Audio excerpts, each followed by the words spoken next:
Hello guys, এটা আমার গ্রাম পাবনা জেলার সুজানগর থানা মাছপাড়া গ্রাম। খুব সুন্দর লোকেশন। এটা আমাদের পদ্মা নদী। আমরা অনেকেই বলি যে ইন্ডিয়া আমাদের বন্ধু। এই তার বন্ধুর প্রতিফলন দেখেন। এখন মাঘ মাস চলে, এই পদ্মা নদীর এই অবস্থা দেখেন, খালি বালু আর বালু, কোনো পানি নেই। ওই দূরে ক্যানালের মতো দেখা যাচ্ছে, ওইটাই অল্প পানি নদীতে। এই শুষ্ক মৌসুমিতে ইন্ডিয়া আমাদের পানিই দেয় না।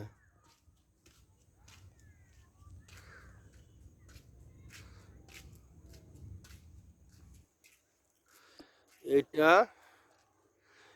নদীর ওই পারে ঢাকা ডিভিশন, রাজবাড়ী জেলার পাংশা থানা। আর আমাদের সুজানগর থানা মাছপাড়া গ্রামে পদ্মা নদী ঢাকা বিভাগ এবং রাজশাহী বিভাগকে আলাদা করছে।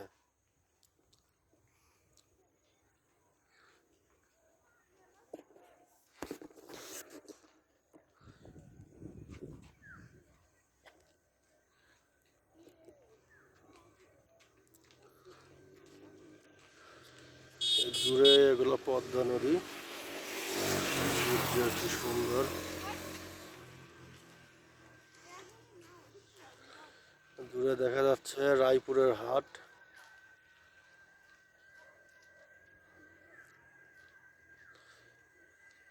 এখান থেকেই সূর্য অস্ত যাওয়া দেখা যাবে।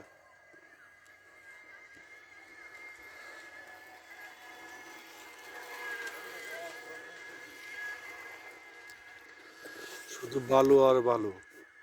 ইন্ডিয়া এই মুহূর্তে ফারাক্কা ব্যারাজের পানি বন্ধ করে দিচ্ছে, আমাদের সব নদী শুকায় গেছে শুষ্ক মৌসুমে। এরা হাঁটেই চলে যাবে এপার থেকে ওপারে, এমন অবস্থা। ওই যে দূরে দেখা যায় লোকজন হাঁটতেছে, অনেক দূরে। এই যে দেখা যায় লোকজন হাঁটাহাঁটি করতেছে।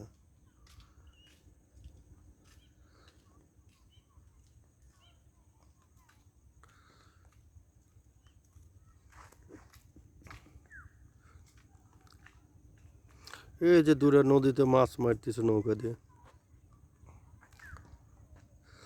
এখানে নদীতে এই যে মাছ মারে, খরা দিয়ে মাছ মারে, বড় জাল দিয়ে মাছ মারে। নদীতে এখন ছোট ছোট ইলিশ পাওয়া যায়, বড় ইলিশের মৌসুম না। এখন এখন ছোট ইলিশ পাওয়া যায়, পদ্মা নদীতে পাওয়া যাচ্ছে। 1 কেজি মাছ 400-500 টাকা কেজি।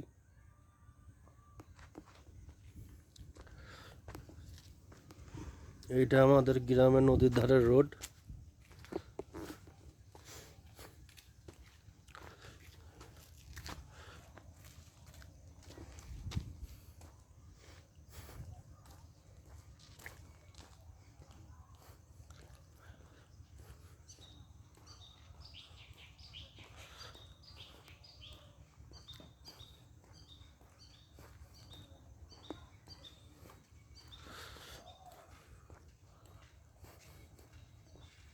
চাচা কই যাও?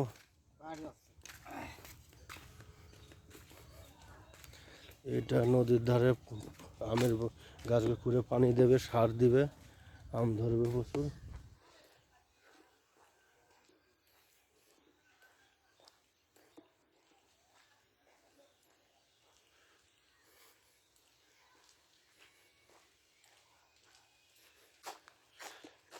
আসসালামু আলাইকুম।